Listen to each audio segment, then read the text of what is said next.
All right, it's the Savage Nation. We're all asking why Obama is silent on the interracial violence in America, why he's silent on the killing and the killing of Christians in Egypt. And an article came out the other day in WorldNet Daily saying Obama's brother linked to Muslim Brotherhood. Report says Malik directs radical Islamic movement's investments. And it's a report based upon reports by Walid Shoebat, who says that he read a speech in Arabic on Egyptian television. Joining us now is Walid Shoebat, former Muslim Brotherhood member, former PLO member, now a peace activist. He wrote a book called The Case for Islamophobia. Walid, welcome back to the Savage Nation. This is a very serious... Thank you for having me. Thank you, Walid. In a news report on Egyptian television of a Gabali speech translated by researcher Walid Shoebat, a former PLO organization operative, Gabali said she would like to inform the American people that their president's brother Obama is one of the architects of the major investments of the Muslim Brotherhood. Is that what she said? Yes. This is the former chancellor of the Constitutional Court of Egypt. And she's also the current advisor to the Constitutional Court of Egypt. She's not a small cookie. Her name is Tahani al-Jabali. She stated that the reason the United States cannot fight the International Organization of the Muslim Brotherhood is because the brother of U.S. President Barack Obama is the architect of the investments for the International Organization for the Muslim Brotherhood. Which brings us back to the issue we discussed on your show before, Malik Obama. She's possibly talking about Malik Obama. She didn't give the name, but she said this is a nugget for the American people, what they do not know. She wants to open the books in the courts. She is, addressing the issues that Americans do not understand. She says the American government will not stop us. We need to open the files and begin court sessions. The Obama administration cannot stop us. They're holding ground. In fact, it's not just in a speech she gave. It's in several interviews. She wants to open the files in Egypt to show how this government collaborated with the terrorists? Is that what you're saying? Absolutely. She's saying that the government collaborated with the terrorists.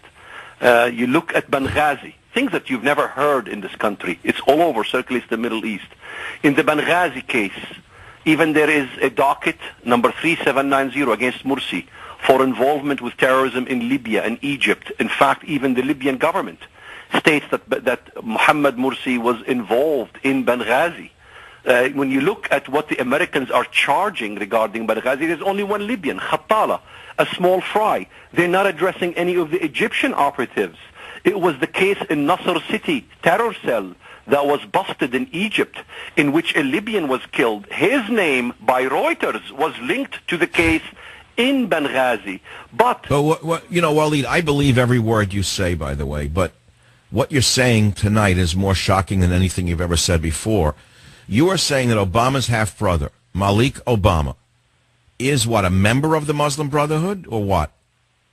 It's worse. Malik Obama, as we stated before, with clear evidence from photos, from events, from numerous articles from the Middle East, everything is disclosed. He works for the Sudanese government. He is an employee of the Sudanese government. He works right under Omar al-Bashir. Muhammad Sarwar is his main boss. He is the executive director of the Islamic Dawah Organization of Sudan. Sudan is a state. It is illegal what he is doing. He is a U.S. resident. He runs a compound of polygamy in Kogelo, Kenya. He runs a 501c3. Louis Lerner is involved in this whole affair. The IRS is involved in this whole affair. He was granted a 501c3 illegally. He was, retroactive when it was illegal. He was lying the whole time, raising funds from the United States. Walid, you detailed all of these allegations in a 22-page investigative report entitled New IRS Scandal, Islamic Extremism and Sex Slaves. Report reveals Obama's relatives run charities of deceit. What is your website so people can decide for themselves? Shoebat.com, just as you spell the word shoe, S-H-O-E, and the word bat, B-A-T, like baseball bat, S-H-O-E-B-A-T.com. Okay, so Malik Obama and Sarah Obama raised money in the United States as the heads of foundations claiming to be charities. The IRS granted one of them tax-deductible status, retroactively going back to 2008. And then you say There are two IRS-approved 501c3 organizations operating in the U.S. by Obama's half-brother and step-grandmother in Kenya. But what does that have to do with the president? Remember, Jimmy Carter had a crazy brother, but you couldn't blame Jimmy Carter, as bad a president as he was, of being his brother. So should we say there's a linkage between the brothers? Well, first we have to prove the link between Obama and the IRS. However, the IRS is linked to Malik Obama and his operation. So there's no way to refute that involvement. How did the IRS scandal begin? It has to have been all these meetings with President Obama in which it was in closed doors to basically begin to attack the Tea Parties and all these other things.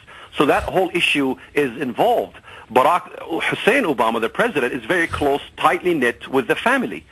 In fact, it's been revealed in Al Jazeera television in which his cousin, Musa Ismail Obama, clearly said the communication is from his uncle, Saeed Obama, and the family in Kogelo in Kenya. And then you have Saeed Obama and all this family are seen with the Wahhabists, are raising funds to the most virulent Wahhabi schools in Saudi Arabia, Al-Qura University. Hello, the Mama Sara Fund, his grandmother's fund, is going to recruit Wahhabi schools from Africa. Well, we know what madrasa is. This is madrasas. The number one terror madrasa in the world is Al-Qura University.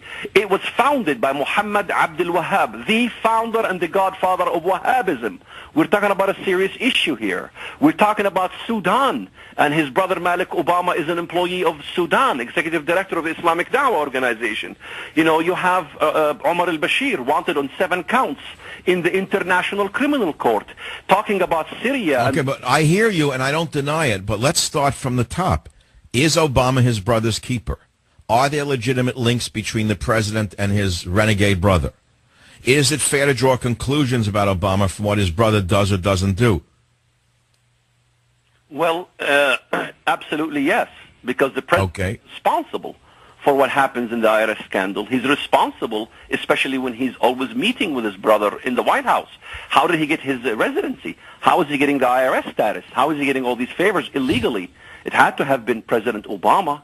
I mean, I can't even apply for those kind of things. You can't. How could Malik Obama? Well, it has to be the last name Obama. It has to be related to Obama. It has to be related to the president. Waleed, look, you're a guy who's worked in such deep, dangerous situations, both as a terrorist and an anti-terrorist, that you know the inner workings of these things much better than I do.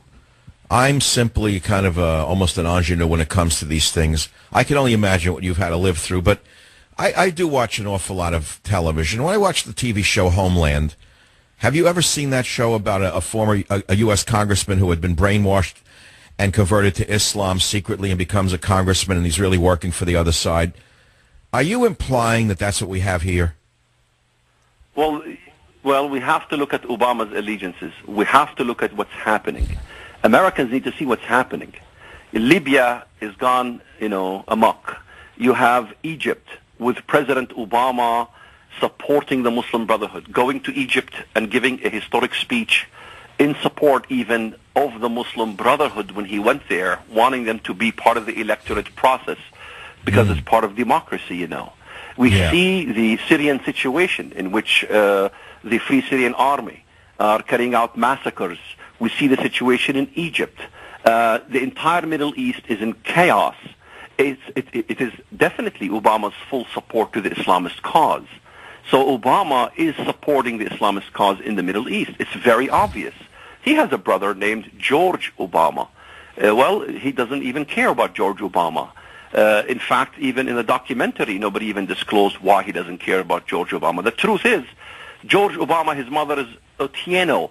She's a Christian who lives in the U.S. He doesn't care about the Christian side of his family. He cares very much to the Muslim side of his family. He's very much sympathetic to the Muslims, to the Islamic cause as well. It's evident from his own family. So what are you saying? I mean, if we look at the big picture here, you're saying something very powerful here, which is that he's linked, that his brother's linked to the Muslim Brotherhood, and that Barack Obama is supporting them with U.S. tax dollars. Therefore, you're saying he's a secret agent of the Muslim Brotherhood. Well, he's sympathetic to the Muslim Brotherhood, and I've always argued that Obama, in my view, is the taboo that can never be discussed in America. He is very much sympathetic to to his Islamic roots. Obama is very likely to be a Muslim. So, this is something we are not allowed to talk about all of a sudden. The problem in American media is that, you can go to Egypt and find more about what goes on than you can find in your own hometown in this country. Yes, there's more freedom of the press in Egypt right now than in this lockdown nation of ours, where we have an absolute yellow journalistic press at work around the clock. And if anyone disagrees with them, they're castigated. I understand how hard it is because I work through this mess on a daily basis, Waleed. So having said all of this, having exposed this from... Now remember, you're saying that you heard all of this in Arabic on Egyptian television when Gabali said that her country will not allow any conspiracy against the Egyptian state. And she said that they're trying to destroy the nation. Why would Obama want to destroy Egypt? Well, obviously, he wants the takeover of Egypt by the Muslim Brotherhood because that's where his sympathies lie. The Muslim Brotherhood is the umbrella organization for Al-Qaeda, for Hamas, for the Islamist movement. So it's actually worse than I fear on my worst nights and the darkest moments. It's much worse. It is much worse. But, Waleed, if you're saying this, and it was published the other day, and the Egyptians are saying it, how could our intelligence agencies not understand this? Or have they all been castrated by Obama? Is it that far gone that they've all been castrated? Well, obviously. I mean, how many Americans know that one of the operatives who's suspect in Benghazi has been trained by the United States Air Force? Tariq Taha Abu al-Azm. I got the minutes from the articles of the police investigation in Egypt. You have a mastermind who's suspected in Benghazi, have been trained by the Air Force.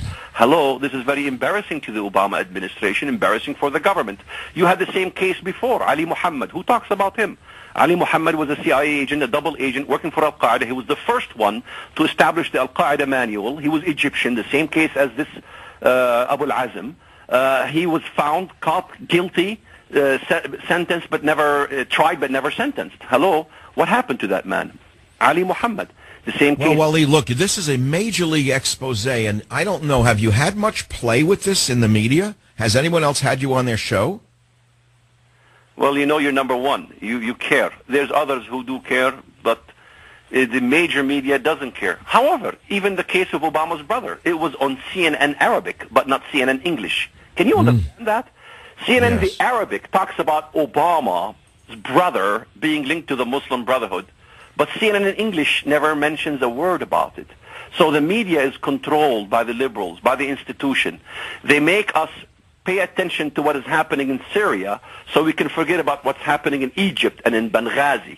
If Obama really cares about slaughter in Syria, why doesn't he care about the genocide in Sudan?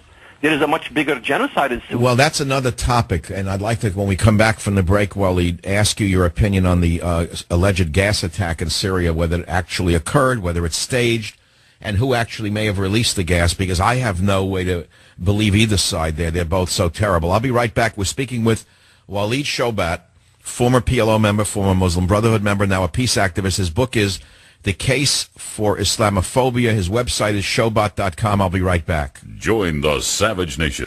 Swinging into the last phase, the last segment of the hour here on the Savage Nation. We're dealing with a very serious allegation from a very serious man. Obama's brother linked to Muslim Brotherhood. Report says Malik directs radical Islamic movement's investments. It was in the WorldNet Daily the other day. I'll read the two paragraphs, then we'll go back to Waleed Shoebat. President Obama's half-brother in Kenya could cause the White House more headaches over new evidence linking him to the Muslim Brotherhood in Egypt and establishing that controversial IRS supervisor Lois Lerner signed his tax-exempt approval letter. Malik Obama's oversight of the Muslim Brotherhood's international investments is one reason for the Obama administration's support of the Muslim Brotherhood, according to an Egyptian report citing the vice president of the Supreme Constitutional Court of Egypt, Tahani al-Gabali. Waleed Shoebat, welcome back to the Savage Nation. Thank you. Nothing has come of this article. It was written by the very bright Jerome R. Corsi on WorldNet Daily. They quote you, where they say that you listened to the Gabali speech in Arabic from Egypt, and she was adamant that the president's brother is one of the architects of the major investments of the Muslim Brotherhood. So what happens now if no one's paying attention? Well, what happens now is as usual. It's always redirecting the attention of the American people to something else. Now we are into Syria. Okay, so is this gas attack a fake? Is it a fake event, or is it real? Which event? The alleged gassing of the civilians in Syria, are those real corpses? Were they staged, and who did it? Well, it's difficult to tell in this case. We have to wait. But let me bring the previous case. What happened to the previous case? I've examined even videos that we obtained. Americans don't even see these things. How the Free Syrian Army were able to have weapons cache of Scuds, tanks, SAM-7 rockets, all on video. In fact, even firing Scuds on video, and even having chemical rockets on video. Hello, it is easy for the Free Syrian Army to stage. The Khan al-Assal situation was proven to be a fraud. It was proven to be false. If it is true that in the previous event, the chemical attack came from Bashar al-Assad's army, why is it that in every single testimony from the victims themselves, it showed that it was the Free Syrian Army that lobbed that? How would that be strategically smart for Bashar al-Assad to be carrying out a chemical warfare in Syria when he knows it's exactly what the other side is looking for? So not only that, but why would he carry it out the very week that the UN inspectors are on the ground? It makes no sense to me. It absolutely makes no sense. It absolutely also makes no sense to me that Mohammed Morsi would be asking for the blind sheikh just days before Benghazi attack and right after the Benghazi attack. How does that fit strategically from a head of state of Egypt to be asking for the blind sheikh after Americans were killed in Benghazi? The Middle East doesn't make much sense, but we have to look at the source. Mohammed Morsi is an Islamist. Bashar al-Assad is not an Islamist. It doesn't serve him to do this kind of thing. The Christian community in Syria loves Bashar al-Assad. The people love Bashar al-Assad. The Russians love Putin. It's in America that we have the problem. We don't love Barack Hussein Obama. We can't stand him. He is on the side of the enemy. It behooves me that these days I'm looking towards Russia. I'm looking towards Putin. I'm looking towards Bashar al-Assad. And I lost every single hope that is left in my soul to trust this government that I'm living under. Unbelievable. I can't add to that, nor can I subtract from that. I know that you speak a very complicated Arabic. You speak English. How many other languages, Waleed, do you speak? Just English and Arabic. Just English and Arabic. Well, I know that you choose your words very carefully, and I would think that if we translated what you just said, there's an entire declaration in that statement. What is so heavy on my heart right now and what's pregnant in my mind is where the hell are the Republicans in all of this?